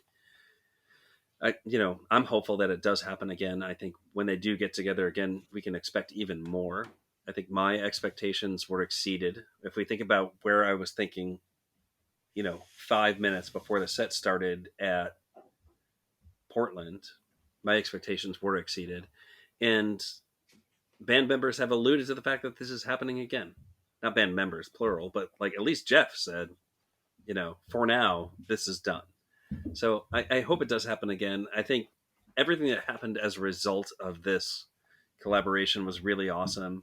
I think it was great that, you think about all of these communities coming together and doing these things. You think about, Surrender to the Flow doing an issue with El Goose Times. Like, that's amazing. And like, I'm glad that they did that. I think about the opportunity that we had on this podcast to do a podcast with, renowned fish podcasters. And like, that was really cool. And of course the music, which was awesome. It was just so good and so fun and joyous, and everything about it was special. So to Ryan, I say, my favorite Ryan, on Twitter, maybe, well, it's Thank like you. a 1-2 punch there. There's like Ryan Molnar and there's Ryan. Yeah, I was gonna say Um, you can't leave both of them out. Yeah, right. Those guys are the best, and I appreciate their contributions and their support. So yeah, man, all of this is just so good, and I'm just so happy right now about all of it. One day after the tour ended. So, Jai, what do you got? So one late addition. There was one other, I think, pertinent mailsack item that I wanted to mention. It's Bring from it. another friend of the pod, Jeffrey. He says, "No longer taking requests for Goose the Band. Thank you for your understanding. Sincerely, Gone Guy." So I think that was from the mail sack thread, wasn't it? I don't know. Hashtag It may have mailsack. been. Sounded Reply mail hazy. sacky. It sounded mail sacky to me. Yeah. And thought that it's a good message, and I say true to that one. So yeah. Thank you, Jeffrey. We appreciate it. And we appreciate all of you who have listened to over 2 hours of an episode yet again. We have so much fun recording these. We are very appreciative to all of you that for some reason listen to us ramble for 2 hours. So thank you to everybody that tuned in to our recaps. As we've mentioned so many times, it was an absolute honor and a pleasure to recap all of the shows day after live with our good friends at HF Pod and the Great Beyond podcast. Shout out to Megan, who dealt with an Always Almost Megan episode where there were 4 of us and 1 of her.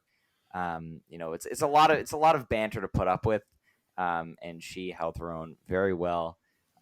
So thank you to all of those amazing people at both of those podcasts, our good friends at Osiris. We will be back. It's hard to believe that we're going to be going a few weeks without, potting again, but we'll be back live in the same room in Colorado after the first night of Goosemas. Join us the day after every Goose show, whenever you may be listening to this, the day after every Goose show at 3:00 p.m. Eastern. Storm Sound on YouTube, Always Almost There on Facebook, on Twitter. Check us out. We have a good time. Such We want to have a good time with us. Yeah. We always have a good time. Boom. We always have a good time. And once again, thank you to our sponsor, Eversio Wellness. Code StormSound15 will get you 15% off your order shipped anywhere in the US or Canada. Just throw that in at checkout. Thank Eat you them so cats. much, everybody, for listening to this episode of Always Almost There. We will see you again soon. Have a fantastic day. Peace. Cheers, y'all. Mushrooms.